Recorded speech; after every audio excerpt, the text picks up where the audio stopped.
Cuando estaba joven iba a los congresos a tratar de ver y mostrar cosas que me parecían maravillosas de lo que hacíamos en cirugía. Me sentí muy viejo cuando me empezaron a invitar a hablar de complicaciones y hoy ya no sé cómo me siento cuando voy a hablar más de filosofía y de experiencia, de cosas que pasan en la vida. Pero muchas gracias a la Sociedad de Oftalmología y particularmente a Catalina por esta invitación. Entonces yo no sabía cómo comenzar a hablar, y menos frente a oftalmólogos. No he estado nunca en un congreso y no he sabido de qué hablamos. Y cuando iba pensando cómo comenzaba esta conferencia, se murió José José. Y entonces José Rómulo Sosa Ortiz cantaba una canción que fue lanzada en el año de 1984, Payaso. Dice que uno no es lo que quiere, sino lo que puede ser. Cuando estaba en la Facultad de Medicina, fui payaso durante más o menos unos 10 años. Esta es una presentación en el Hospital Regional de Villavicencio, el que está, perdón, me pasé mucho, pero la nariz que se alcanza a ver acá es la mía. En la entrega de regalos en el servicio de pediatría del Hospital Regional de Villavicencio. Esto no era una invención de nosotros de participar con los niños en otra cosa que no fuera medicina, pero pensando en esta conferencia encontré que parte de lo que me ha explicado Catalina, de lo que se trataba de integrar todas las posibilidades de buscar bienestar para el paciente, era lo que estábamos haciendo desde mucho tiempo sin tener que necesariamente hablar cosas científicas o aplicar los conocimientos de la Facultad de Medicina que solo estaban orientados a procedimientos. Se trataba básicamente de este mensaje que se le ha atribuido a Hipócrates y a muchos otros médicos a través, de Bernard, muchos, de que curamos a veces, aliviamos a menudo, pero siempre debemos consolar. Este libro, escrito por este pediatra español, tiene muchas cosas interesantes. Uno trata fundamentalmente de la relación médico-paciente y otro hace un recuento de 42 entrevistas con colegas pediatras preguntándoles cuál es la experiencia de su profesión, y creo que es muy interesante.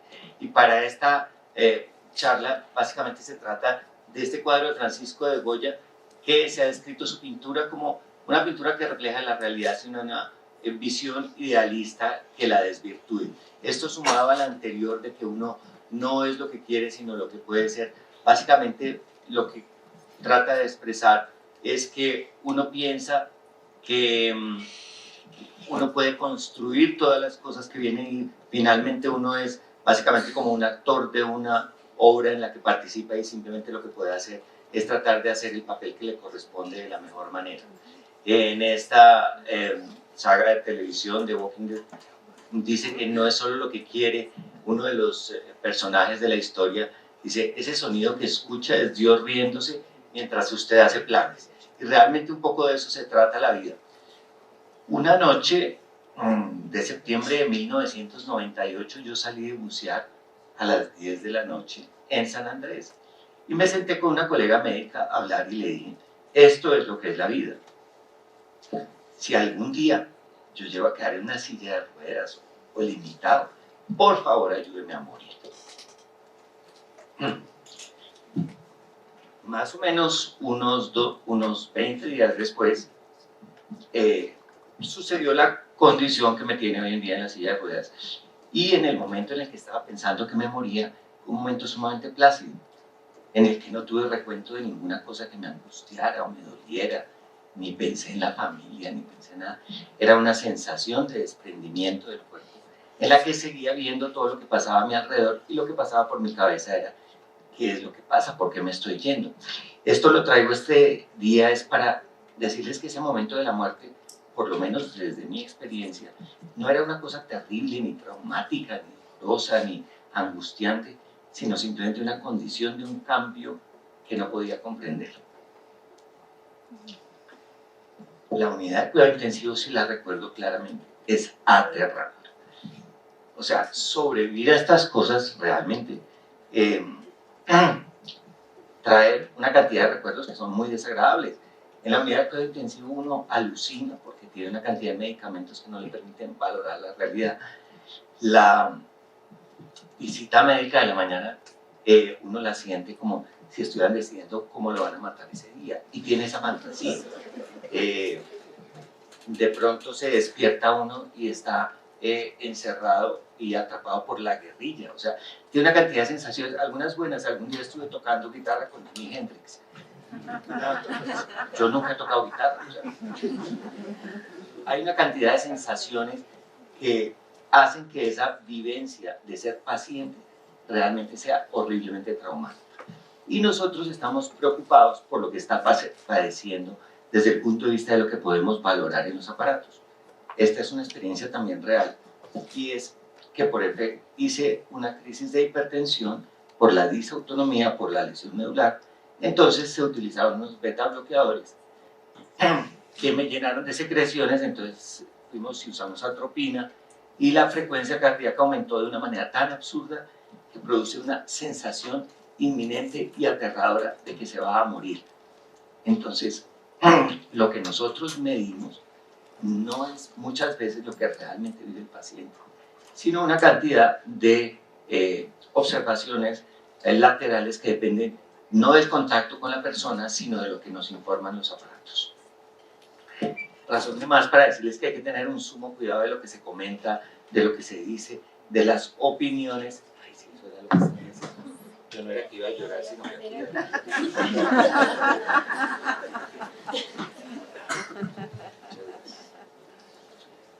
Bueno, entonces, ella es la que me obligó a usar corbata. Hoy yo no uso corbata jamás. Entonces, una de las cosas que son importantes para ese momento es que todo lo que nosotros estamos haciendo y que no tiene que ver con procedimientos médicos, que consideramos que es lo importante de nuestro trabajo, resulta que muchas veces es mucho más, afecta mucho más al paciente de lo que nosotros somos conscientes. ¿Qué era lo que pensaba en marzo de 1999? O sea, 4 meses después de estar pasando por esta situación. Lo que pensaba es que me quería morir. O sea, que la vida no tenía sentido. Lo que pasa es que uno no tiene suficiente fuerza para tomar una decisión distinta, por fortuna. Porque pasado el tiempo, uno se alcanza a dar cuenta de que existe una función clara en todos los eventos que uno vive en su vida. Y esa función clara, pues la he podido vivir a través, obviamente, de mi ejercicio profesional, pero a través además de muchas otras cosas, de la vida social o de mis hijas o de cualquier otra cosa. Y lo que sí les cuento es que los pacientes muchas veces tienen esa sensación de que no tiene sentido lo que les estén haciendo. Realmente el resultado de poder sobrevivir no es lo que importa, es lo que uno pueda sentir con la vida que está viviendo. Y en ese sentido es que tiene valor lo que no hacemos a través de procedimientos, sino lo que nosotros podemos transmitir como personas, como seres humanos y como médicos, fundamentalmente a nuestros pacientes. Yo estaba al lado del paciente en postoperatorio, y me dicen que tienen un dolor insoportable. Y me acerco a ellos y les digo, sabe que yo lo entiendo, yo pasé por eso, y se les quita el dolor. Rarísimo. No son solo los analgésicos, es lo que pasa en la comunicación con los pacientes.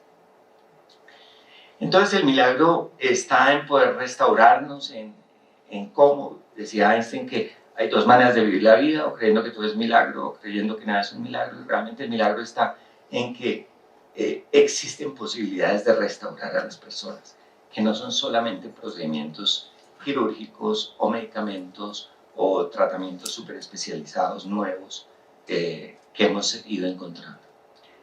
Entonces apareció el tatuaje.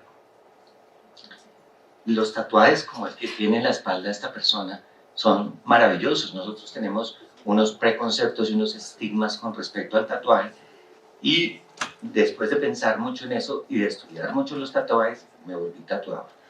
Entonces, el primero que me inspiró fue el hombre de Otzi, la momia más antigua que existe, un cazador que fue asesinado en los Alpes entre Austria e Italia y descubierto en el año de 1911 por unos alpinistas alemanes.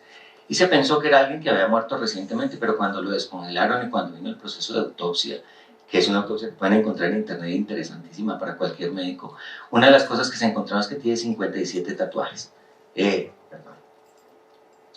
Esos tatuajes están dispersos por todo su cuerpo, pero lo que es interesante es que los tatuajes están sobre superficies que al tomar radiografías se encontró que tienen inflamaciones articulares.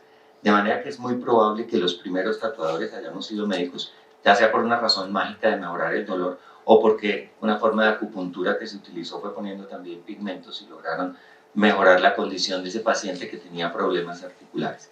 Entonces, los tatuajes se convirtieron en algo muy interesante para mí y solo quiero, para terminar esta charla y poder cuadrar los tiempos que también se nos han pasado, mostrarles algunas de las cosas que el estigma del tatuaje tenemos que quitarlo de nuestra mente para aplicarlo y tener la mente más abierta y entender que nuestros juicios no siempre son los más apropiados.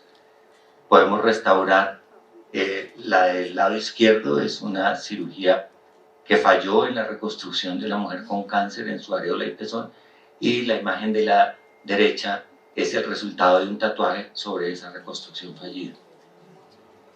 Otra paciente con cáncer que no quiere volver a saber de un médico, ni de un quirófano, ni de dolor, y se puede hacer una restauración con un tatuaje tridimensional, sin dolor, en 20 minutos, y por la tarde puede trabajar sin problema.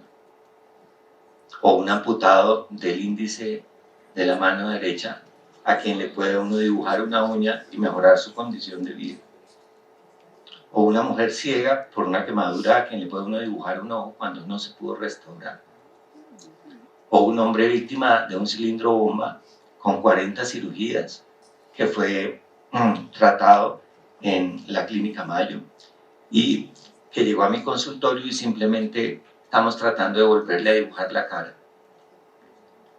De manera que no todo es medicina basada en la evidencia, que hay una medicina basada en la invidencia, que es todo lo que nosotros no nos damos cuenta que pasa con los pacientes, lo que no somos capaces de ver, lo que este paciente que es ciego de sus dos ojos nunca va a ver, pero que permite que el entorno tenga un comportamiento diferente a él, por el hecho de hacerlo un poco más humano a través de un simple dibujo sobre su cara. Porque lo que sigue realmente son los tatuajes electrónicos y la medicina en la que nosotros no vamos a tocar a los pacientes.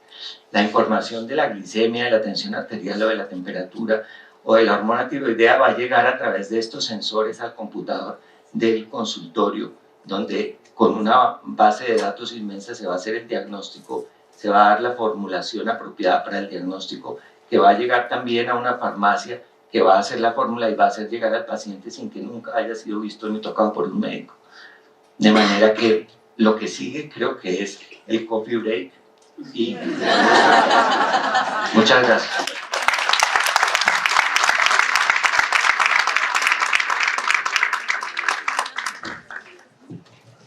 Muchas gracias, doctor Londoño. Como muy bien lo dijo, pasamos al café. Vamos a tener un tiempo de 15 minutos. Muchas gracias.